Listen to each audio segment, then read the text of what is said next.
अलीगढ़ में सीएम योगी आदित्यनाथ का एक बयान एएमयू के अल्पसंख्यक दर्जे को लेकर पहली बार प्रतिक्रिया दी। उन्होंने कहा कि यूनिवर्सिटी में मुस्लिमों को 50% आरक्षण मिलता है। सीएम योगी ने बीते शनिवार को अलीगढ़ के खैर में चुनावी रैली की थी। इस दौरान अलीगढ़ मुस्लिम यूनिवर्सिटी के अल्पसंख्यक दर्जे को लेकर पहली बार प्रतिक्रिया दी। जय जय श्री राम। राजा महेंद्र प्रताप सिंह जी का विश्वविद्यालय वहां आगे बढ़ता है या एएमयू आगे बढ़ता है? बहनों भाइयों, उस प्रतिस्पर्धा के लिए आज अलीगढ़ को खड़ा किया गया है। आज अलीगढ़ स्मार्ट सिटी है। अलीगढ़ आज स्मार्ट सिटी के रूप में विकसित हो रहा है। विकास और विरासत का अद्भुत समन्वय, सुरक्षा और समृद्धि का एक अद्भुत समन्वय। अलीगढ़ को एक नई पहचान दिला रहा है। और उन स्थितियों में भी अगर हम लोग उन लोगों को मौका देंगे जो लोग अपने करतूतों से ही जाने जाते हैं, कारनामों से ही जाने जाते हैं। समाजवादी पार्टी, इसकी पहचान क्या है? इसका असली चेहरा देखना है। अयोध्या में निषाद और कश्यप जाति की बेटी के साथ इनके नेता ने जो किया था, मोइन खान ने जो कृत्य किया था, वो किसी से छुपा हुआ है क्या? इनके एक नेता कन्नौज में भी है, उसने जो कृत्य किया था एक बेटी के साथ में। बहनों और भाइयों, सभ्य समाज के लिए कलंक है। और मैं इसीलिए बार बार कहता हूं, ये लाल टोपी काले कारनामे, इसको पनपने मत दीजिए। उत्तर प्रदेश को ये लोग फिर से जो विकास की मुख्य धारा के साथ जुड़ करके सुरक्षा और समृद्धि का एक मानक तय कर रहा है, यह फिर से उत्तर प्रदेश को अराजकता की ओर धकेल देगा। आपने देखा होगा कैसे ये लोग षड्यंत्र कर रहे हैं, कैसे कैसे षड्यंत्र करते हैं। कितना इन्होंने झूठ बोला था, अफवाह फैलाई थी लोकसभा चुनाव के दौरान, आज तो एक्सपोज हो गए। कहते थे खटाखट खटाखट, कहां वो खटाखट है? 1-1 लाख रुपए देने की जो बात कही थी समाजवादी पार्टी और कांग्रेस ने, आज वो कहां वो पैसा है? ये खटाखट नहीं, ये चुनाव आया है, अब इनका सफाचट कर दीजिए। इस राजा महेंद्र प्रताप सिंह जी को कांग्रेस ने पूरी तरह भुला दिया था, और राजा महेंद्र प्रताप सिंह जी के नाम पर भी एक राज्य विश्वविद्यालय आपको हम लोगों ने समर्पित किया है। बहनों और भाइयों, ये राज्य विश्वविद्यालय आने वाले समय में एक उत्कृष्टतम विश्वविद्यालय बने, इसके लिए भी भारतीय जनता पार्टी के प्रत्याशी जीतने आवश्यक है। आपने देखा होगा कल माननीय उच्चतम न्यायालय में अलीगढ़ विश्वविद्यालय को अल्पसंख्यक विश्वविद्यालय बनाना चाहिए, अल्पसंख्यक संस्था के रूप में स्थापित करना चाहिए, या एक सामान्य संस्था के रूप में रहनी चाहिए।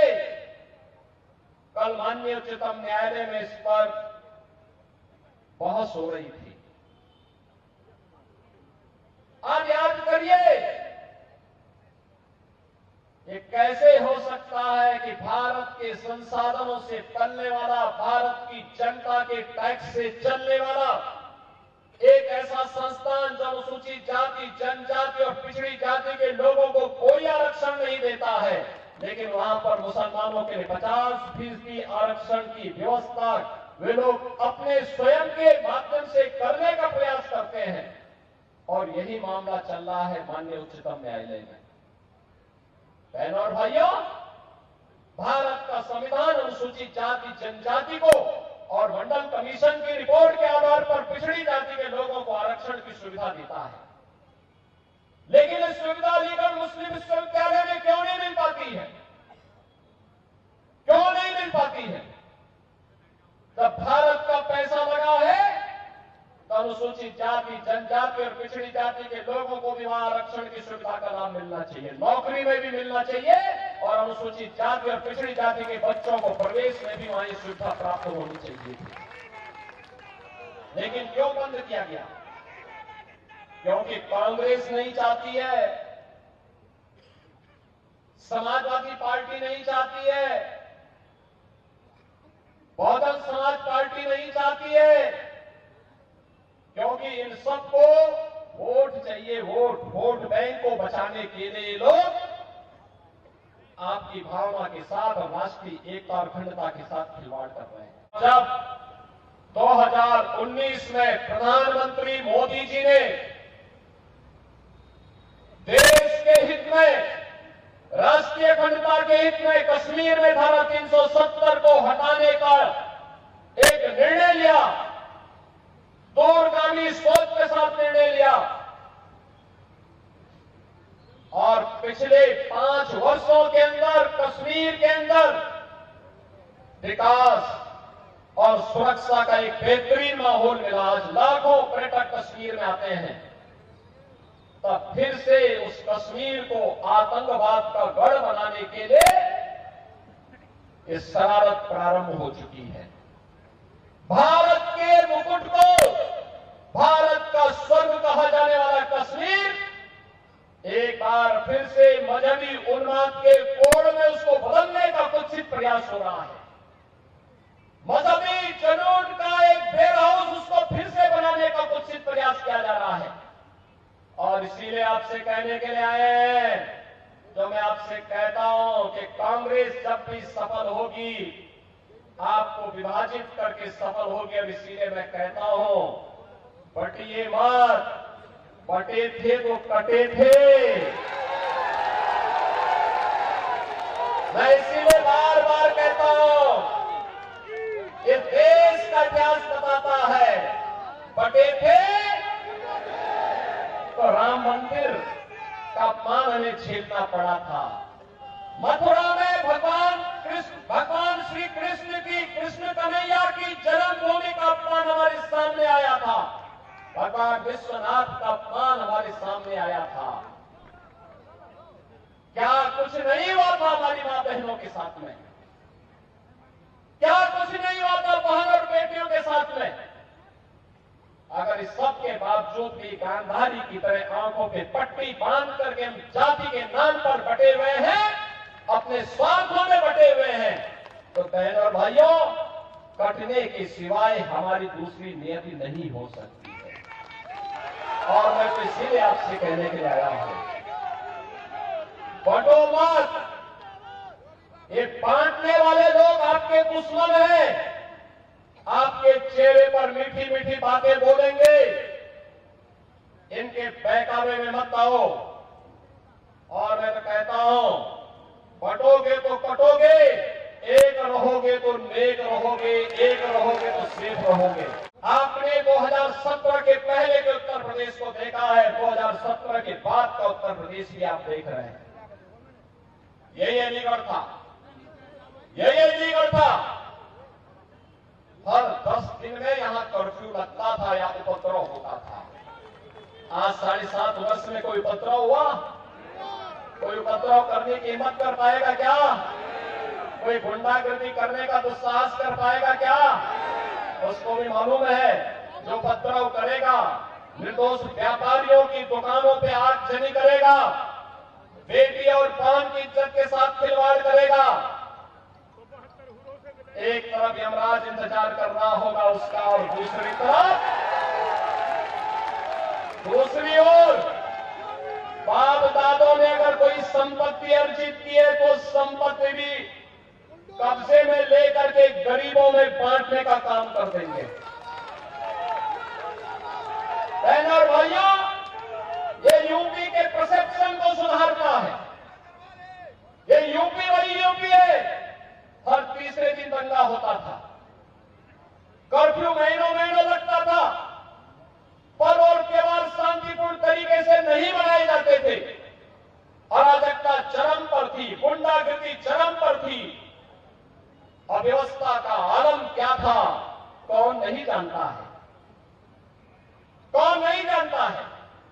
गरीब को राशन नहीं मिलता था। प्रधानमंत्री आवास के नाम पर उस समय इंदिरा आवास योजना 20,000 रुपया आता था, वह भी एक गांव में एक व्यक्ति को,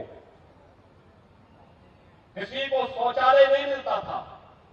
पेंशन भी केवल समाजवादी पार्टी के लोगों को मिलती थी, शेष गरीबों को नहीं मिलती थी। वृद्धावस्था पेंशन हो या निराश्रित महिला पेंशन। और बहनों और भाइयों, ये डबल इंजन की सरकार आई है। आज उत्तर प्रदेश के अंदर 56 लाख गरीबों का एक एक आवास बन गया है। 56 लाख गरीबों का 2,62,00,000 परिवारों के घर में शौचालय बन गया है। 1 करोड़ परिवार ऐसे हैं जिनको उत्तर प्रदेश के अंदर वृद्धावस्था पेंशन, निराश्रित महिला पेंशन और दिव्यांगजन पेंशन में 12,000 रुपए सालाना सरकार उपलब्ध करा रही है। डबल इंजन की सरकार उपलब्ध करा रही है। बहनों और भाइयों, 15 करोड़ लोगों को फ्री में राशन पिछले 5 वर्ष से लगातार प्राप्त हो रहा है। विकास भी, यानी गरीब कल्याणकारी योजनाएं भी है और विकास भी है। आज अलीगढ़ की कनेक्टिविटी, आज एयरपोर्ट आप पर चालू हो गया है। यूपी के लखनऊ में गुड़म्बा थाना क्षेत्र के कुर्सी रोड पर चल रहा अवैध हुक्का बार। रेड जोन कैफे में चल रही खुलेआम अय्याशी का अड्डा बना रेड जोन कैफे हुक्का बार। नाबालिग बच्चों को नशीला पदार्थ पिलाकर चलाया जा रहा हुक्का बार। यूपी के आगरा में Yamuna express way Khandauli toll plaza पर कार में आग लग गई। 4 कार सवारों ने कूदकर अपनी जान बचाई। टोल कर्मियों ने बुझाई आग, जिसके बाद अफरा तफरी मच गई। आगरा थाना खंदौली क्षेत्र यमुना एक्सप्रेस टोल प्लाजा का ये पूरा मामला बताया जा रहा है। यूपी के फिरोजाबाद में भीषण सड़क हादसा हुआ। 5 लोगों की मौत हो गई। आगरा लखनऊ एक्सप्रेस वे पर फिरोजाबाद के थाना नसीरपुर के किलोमीटर संख्या 49 कस पास के एक टूरिस्ट बस हादसे का शिकार हो गई। देखिए, अभी ये सूचना मिली थी हम लोग को कि नसीरपुर कट के पास जो आगरा लखनऊ एक्सप्रेस वे है उस पर कोई एक्सीडेंट हुआ है जिसमें कुछ कैजुअल्टी हुई है। तत्काल थाना पुलिस और आसपास की फोर्स वहाँ पर मौके पर पहुँची और जो भी मौके पर जो इंजर्ड थे उनको तेज़ी से एम्बुलेंस के माध्यम से भिजवाया गया। इसमें शुरुआती उसमें 5 लोगों की अब तक डेथ हुई है। जो लोग शेष लोग इंजर्ड थे उसमें से कुछ लोग 5 लोगों को यहाँ से रेफ़र भी किया गया। ये जानकारी हुई है कि ये लोग मथुरा से और लखनऊ वापस जा रहे थे। इनका जो ड्राइवर था उसने रास्ते में किसी स्थान पर खाना खा के कुछ शराब इत्यादि का सेवन संभवतः किया और क्योंकि जो गाड़ी पहले से वहाँ ख़राब हुई थी और जिसको उन्होंने अथॉरिटी एक्सप्रेस के वालों ने उन्होंने उसका वाटर मार्किंग भी वहाँ पर कर रखी थी। उनके वाटर बैरियर लगे हुए थे। इसके बावजूद इसमें पीछे से उसमें गाड़ी में टक्कर मारी है। तो निश्चित रूप से ड्राइवर की लापरवाही की वजह से एक्सीडेंट हुआ है और जिसमें ये 5 कैजुअल्टी हुई है। शेष लोग हैं उनका भी उपचार। यूपी के आगरा में लूट और चोरी की घटनाओं में वांछित अभियुक्त से पुलिस की मुठभेड़ हुई। आपको बता दें, देर रात पुलिस को जानकारी मिली थी कि अभियुक्त क्षेत्र में सक्रिय है। पुलिस ने चेकिंग के दौरान रोकने का प्रयास किया तो अभियुक्त ने भागने का प्रयास किया। देखिए, आज थाना हरिपर्वत पुलिस को जानकारी मिली थी कि एक अभियुक्त जिसने पिछले कुछ दिनों में लूट और चोरी की घटनाएं कारित की है वो थाना क्षेत्र के एरिया में फिर से वारदात करने के लिए आया हुआ है। उसी के क्रम में पुलिस की अभियुक्त के साथ मुठभेड़ हुई है। अभियुक्त के पैर में गोली लगी है। अभियुक्त के पास से एक स्कूटी, 9,800 रुपये, एक तमंचा, एक खोखा व एक मिस कारतूस बरामद किया गया है। अभियुक्त को प्राथमिक उपचार के लिए अस्पताल भेजा गया है व आगे की वैधानिक कार्रवाई की जा रही है। यूपी के आगरा में ब्रेकअप होने पर जान देने की कोशिश की गई। विषाक्त पदार्थ का सेवन कर इंस्टाग्राम पर एक वीडियो अपलोड किया गया। पुलिस वीडियो को देख एक्टिव हो गई। फिलहाल पुलिस ने तत्परता दिखाते हुए युवक को बचा लिया है। यूपी के हापुड़ में रिफाइंड ऑयल गोदाम में भीषण आग लग गई। भीषण आग लगने से अफरा तफरी मच गई। दमकल विभाग की टीम मौके पर पहुंचकर आग को बुझाने में जुटी है। हापुड़ मूजाजाग क्षेत्र का ये पूरा मामला बताया जा रहा है। यूपी के मुरादाबाद में मसूरी कॉलोनी गुलर वाली मस्जिद के पास पैगाम एकता शांति समिति की बैठक आयोजित हुई। आपको बता दें, मसूरी कॉलोनी गुलर वाली मस्जिद के पास पैगाम एकता शांति समिति की बैठक आयोजित हुई। बैठक की अध्यक्षता सगीर अहमद ने की, जिसका संचालन आसिफ अंसारी ने किया। इस बैठक में प्रदेश अध्यक्ष जावेद खान, जिला अध्यक्ष असलम मलिक, महानगर अध्यक्ष फहीम रजा, द्वारा मोहम्मद इलियास एवं साजिद को मनोमय पत्र देकर महानगर उपाध्यक्ष के पद पर मनोनीत किया गया। जी, क्या नाम आपका? जी, मेरा नाम फहीम राजा है, पैगाम एकता शांति समिति का महानगर अध्यक्ष। क्या यहाँ पर कार्यक्रम किया गया था? किसको जिम्मेदारी दी गई है? क्या जिम्मेदारी दी गई? देखिए, मेरी समिति के अंदर वार्ड 69 के जो अध्यक्ष थे उनका प्रमोशन करके उन्हें महानगर उपाध्यक्ष बनाया गया है और एक मेरे साथी हैं उनको भी महानगर उपाध्यक्ष मनोनीत किया गया है। इस मौके पर कब से काम कर रही है पैगाम एकता शांति? ये एक पैगाम एकता शांति समिति में लगभग 1.5 साल से ये लोग काम कर रहे हैं मेरे साथ और ये बहुत नीचे स्तर से काम करते हुए आए हैं कि वार्ड उपाध्यक्ष भी रहे, फिर वार्ड अध्यक्ष भी रहे और आज ये जो है महानगर के अंदर उपाध्यक्ष बने हैं और मैं अपने साथी से यही उम्मीद करता हूं कि वो मेहनत करता हुआ आगे बढ़ेगा। यूपी के बांदा में भारतीय किसान यूनियन टिकैत के धरने के चौथे दिन अधिकारियों की बुद्धि और शुद्धि के लिए हवन किया गया। आपको बता दें, बांदा जनपद के बबेरू कस्बे के मुख्य चौराहे अद्भुत शिव मंदिर पर पिछले 4 दिनों से भारतीय किसान यूनियन के द्वारा 12 सूत्रीय मांगों को लेकर धरना और अनशन किया जा रहा है, जिसमें अधिकारियों की बुद्धि और शुद्धि खोलने के लिए किसानों ने हवन पूजन किया। आज अनशन का चौथा दिन है, क्या कार्यक्रम रहा है आपके द्वारा? हमारे द्वारा कार्यक्रम आज अधिकारियों की शुद्धि बुद्धि का जो है हवन आदि किया गया है ताकि उनकी बुद्धि में कुछ सुधार हो, इसलिए आज हवन का कार्यक्रम हुआ। अब आगे यही आंदोलन हमारा भी जारी ही रहेगा क्योंकि अभी अधिकारी अभी तक किसी प्रकार की ना लोकेशन दिया है ना कोई चर्चा का विषय बना है। आज चौथा दिन है, अभी तक कोई अधिकारी आया है आपके पास कि नहीं आया? पूर्व में कल नायब तहसीलदार आए थे लेकिन थोड़ा मिल के वो वापस चले गए हैं। बोल रहे थे कि पुनः आए हैं, फिर लौट के नहीं आए दोबारा। अच्छा, क्या आश्वासन दिया है? कुछ आश्वासन ये कह रहे थे कि आपकी समस्याएं सॉल्व हो जाएंगी, लेकिन हमने ये कहा कि कुछ समस्याएं तो पहले सॉल्व करके दिखाइए कि ऐसे मान लें।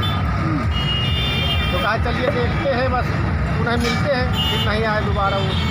कै सूत्रीय मांगों को लेकर के प्रदर्शन चल रहा ये है? हमारी 12 सूत्रीय मांगों का प्रदर्शन है। हाँ, आज इसमें है कि रोडों के किनारे जो गिट्टी वगैरह बालू ईंटा लगे हैं इनको हटवाया जाए बबेरू तहसील के अंतर्गत। अब बबेरू तहसील के अंतर्गत बबेरू कर्रम मिलातू बड़ा गाँव आज ये जल जीवन मिशन के अंतर्गत खुदाई हुई है सड़कें हैं, खड़ंजा हैं, इनको तत्काल प्रभाव से बनवाया जाए।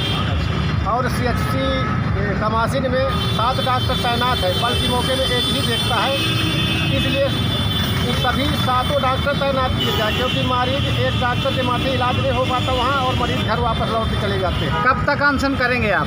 अनशन अब अनिश्चितकालीन अनशन है, ये कब तक चलता है। सरकार की और हमारी लड़ाई है किसानों की। क्या नाम है आपका? अजय कुमार सिंह, तहसील अध्यक्ष भारतीय किसान यूनियन बबेरू। आज अनशन के चौथे दिन रहा है, क्या कार्यक्रम चला है आपके यहाँ? आज हमारा हवन कार्यक्रम था। सरकार और अधिकारियों के भ्रष्ट बुद्धि शुद्धि के लिए आज हवन का कार्यक्रम किया गया, जिसमें 5 तारीख से अनिश्चितकालीन 12 मांगों को लेकर के धरना प्रदर्शन भारतीय किसान यूनियन के द्वारा बबेरू मुख्य चौराहा में चलाया जा रहा है और अभी तक अधिकारियों को और सरकारों को दिखाई नहीं दिया। खाद के लिए किसान लाइन में लगा है और किसान क्रेडिट कार्ड में ज़बरदस्ती उसके ऊपर दबाव बना करके और उसको आत्महत्या करने के लिए मजबूर किया जाता है। और हमारी मांग ये है कि अगर समस्याओं का समाधान नहीं हुआ तो कल पूरे ज़िले का किसान बबेरू कार्यक्रम में रहेगा, धरना स्थल पर रहेगा और सरकार और अधिकारी किसानों की समस्याओं के प्रति संवेदनहीन है और किसान अपने हाल में कैसे जीता है इस बारे में कभी अनुभव किया नहीं है। क्योंकि कहने के लिए सब कोई कहता है कि हम भी किसान हैं, लेकिन किसान का पसीना खेत में ही बहता है और किसान खेती करके अपने पसीने की कमाई करके और अपने परिवार को पालता है। तो हमारी मांगें अगर नहीं मानी जाती, समस्याओं का समाधान नहीं होता, तो फिर आगे आंदोलन बढ़ेगा और लड़ाई लड़ी जाएगी। किसानों की समस्याओं का जब तक समाधान नहीं होगा तब तक ये कार्यक्रम चलेगा और अनिश्चितकालीन चलेगा जब तक समस्याओं का समाधान नहीं होगा। यूपी के मुरादाबाद में सपा उम्मीदवार हाजी रिजवान और बेटे सहित 15-20 सपा कार्यकर्ताओं के खिलाफ मामला दर्ज किया गया। सरकारी में बाधा डालने, सड़क जाम करने, सब इंस्पेक्टर से गाली गलौज करने, जान से मारने की धमकी देने सहित सरकार को बदनाम करने के आरोप में मामला दर्ज किया गया। हमें तो बात करनी ना, तो आ रहे हो पार करनी है या जेल में और या फिर सर्टिफिकेट दे दो तो बना के। मुंडा पांडा थाना क्षेत्र में एक वीडियो तेजी से वायरल था कुंदरकी के जो सपा प्रत्याशी उनका, उसमें पूरा मुकदमे की कार्रवाई करी गई, क्या है पूरा प्रकरण? देखिए, कल थाना मुंडा पांडे पर एक अभियोग पंजीकृत हुआ है जिसमें थाने पर नियुक्त एक एसआई ने एक पॉलिटिकल पार्टी के कैंडिडेट के द्वारा थाने पर आकर वहाँ पे हंगामा करना, वहाँ पे जो यातायात है, चूँकि थाना गेट के सामने ही मेन सड़क है, वहाँ पे यातायात को बाधित करना और प्लस उस एसआई के साथ अभद्रता करना, धक्का मुक्की करना, इसके संबंध में उसने एक तहरीर दी थी और उसमें एक अभियोग पंजीकृत हुआ है जो भी अप्रोप्रिएट सेक्शंस हैं उसमें, और उसमें अग्रिम वैधानिक कार्रवाई की जा रही है, विवेचनात्मक कार्रवाई की जा रही है। उसमें जो एविडेंस है उसको कलेक्ट किया जा रहा है। इसके संबंध में एक वीडियो वायरल भी हुआ था जिसके बारे में संबंधित जो एसआई है उसका कहना था कि ये जो वीडियो है बहुत ही सेलेक्टिव वीडियो है और उसमें बहुत सारी चीज़ें वहाँ हुई थी, केवल कुछ ऐसे पोर्शन को रिकॉर्ड किया गया था और उसको दिखाया गया, उसको वायरल किया गया, जिससे उसको वो पर्सनली आहत है और प्लस जो डिपार्टमेंट है वो भी उसकी भी जो इमेज है उसको धूमिल करने का प्रयास किया गया है। तो ये सभी कंटेंट था उस एफआईआर का, उसी में सुसंगत धाराओं में हम लोगों ने अभियोग पंजीकृत किया है और इसमें जो इन्वेस्टिगेशन है वो चल रहा है। सर, कितने लोगों के खिलाफ इसका मुकदमा? बेसिकली इसमें 2 व्यक्तियों के तो नाम है और 10-15 लोग इसमें अज्ञात थे। Thank you. यूपी के हमीरपुर में डीजे का फ्रेम गिरने से मासूम बच्ची की मौत हो गई। खेलते समय अचानक बच्ची के ऊपर डीजे का फ्रेम गिर गया। भारी फ्रेम के नीचे दबकर 3 साल की मासूम बच्ची गंभीर रूप से घायल हो गई। परिजनों ने इलाज के लिए बच्ची को जिला अस्पताल में भर्ती कराया। जिला अस्पताल में इलाज के दौरान बच्ची की मौत हो गई। बच्ची के परिजनों ने डीजे संचालक के खिलाफ पुलिस में तहरीर दी है। आपका क्या घटना हुई है? क्या घटना हुई है? ये बिट्टी खत्म हुई है। कैसे हुआ, क्या हुआ? स्टैंड गिर गया डीजे के स्टैंड। कितने समय की घटना है? ये 3 बजे की। तो आप लोग अस्पताल वगैरह गए? अस्पताल से आई हैं, अस्पताल से आ गई हैं। नाम है आपका? राम। क्या घटना हुई थी? सर, बिटिया के सर पे डीजे का जो स्टैंड रहता है उसमें यूनिट वगैरह बने हुए थे, लाइटें बनी हुई थी, वो सब टूट के साइड में खड़ा हुआ था। तो छोटी सी 3 साल की बच्ची थी, सूरभी नाम था उसका, उसके ऊपर जाके गिर गया।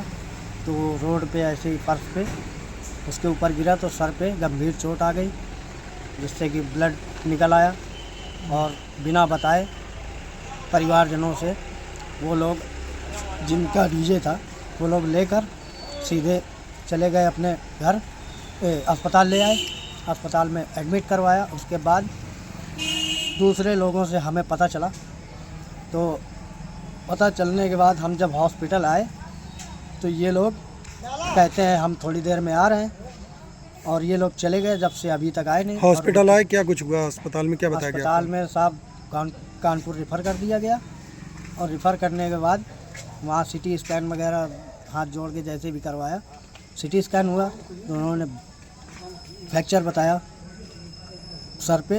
फ्रैक्चर के कारण वो लोग कानपुर रेफ़र कर दिए साहब। फिर कानपुर से ना एम्बुलेंस बुलाई गई जब तक बच्ची डेड हो चुकी थी। एम्बुलेंस यूपी के संभल में कल की पीठाधीश्वर आचार्य प्रमोद कृष्णम ने मुख्यमंत्री योगी आदित्यनाथ के बयान का समर्थन किया। देश के कुछ नेताओं में घुसी है जिन्ना की आत्मा। उन्होंने कहा कि देश के कुछ नेताओं में जिन्ना की आत्मा घुसी है। राहुल गांधी 370 पर रुख बताएं। महाराज जी, जम्मू कश्मीर में जो है 370 और 35A की बहाली को लेकर के जम्मू कश्मीर विधानसभा में जो है हंगामा हुआ। आज विधायकों के बीच में जो है मारपीट हुई है। वहाँ जो प्रस्ताव जो है वो भी जो है पास हो गया है। क्या कहना चाहेंगे इसको लेकर के? एनसी की तरफ से ये प्रस्ताव जो है पेश किया गया था। देखिए, भारत में कुछ राजनीतिक पार्टियां ऐसी हैं, उनके नेता ऐसे हैं जिनके अंदर जिन्ना की आत्मा घुस जाती है। कभी कभी जिनके अंदर जिन्ना की आत्मा घुस जाती है वो देश को तोड़ने की बात करते हैं। धारा 370 हटा दी गई है। धारा 370 जमीन के नीचे इतनी गहरी गड़ चुकी है, उसे खोद के नहीं निकाला जा सकता है। जम्मू कश्मीर में प्रस्ताव पास करो, झगड़ा करो, उठापटक करो, हाथापाई करो, इससे कुछ फ़ायदा नहीं होने वाला है।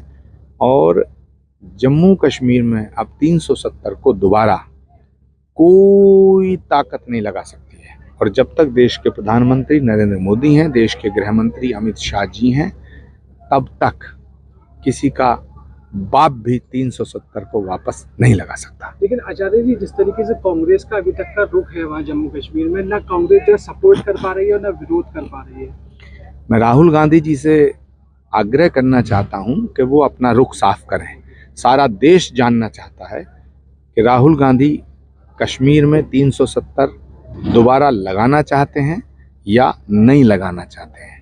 उन्हें अपना रुख साफ करना चाहिए। जहाँ तक बटेंगे तो कटेंगे की बात हो रही है, मुख्यमंत्री जी ने दोबारा भी कहा है कि बटेंगे तो निर्ममता से जो कटेंगे, किस तरह से देखते हैं इस पूरे जो नारे को? देखिए, मुख्यमंत्री योगी आदित्यनाथ जी बड़ी गंभीरता से ये बात कह रहे हैं और ये सच्चाई है, ये कड़वी सच्चाई है। अगर बटोगे तो कटोगे। ये देश बटा, कटा, घटा, छटा। 1947 में देश बटा।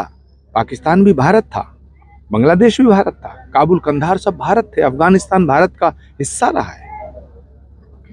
बटे तभी तो घटे, लेकिन हमें संकल्प लेना चाहिए कि अब ना बटने देंगे ना कट। यूपी के बांदा में गोपाष्टमी के पावन पर्व पर गौशालाओं में गौवंशों का पूजन किया गया और उन्हें गुड़ और चना खिलाया गया। आपको बता दें कि पूरा मामला बांदा जनपद के विकासखंड बबेरू से सामने आया है, जहां पर विकासखंड बबेरू के ग्राम पंचायत हरदौली में गोपाष्टमी के पावन अवसर में गौ रक्षा समिति के जिला अध्यक्ष महेश कुमार प्रजापति और ग्राम प्रधान प्रतिनिधि जायद खान की मौजूदगी में गौवंशों का पूजन करके उन्हें गुड़ और चना खिलाया गया। गौशालाओं में रहने वाले केयर टेकरों का सम्मान भी किया गया। इस दौरान गौशाला का विश्व हिंदू महासंघ गौरक्षा समिति के पदाधिकारियों के द्वारा ये किया गया।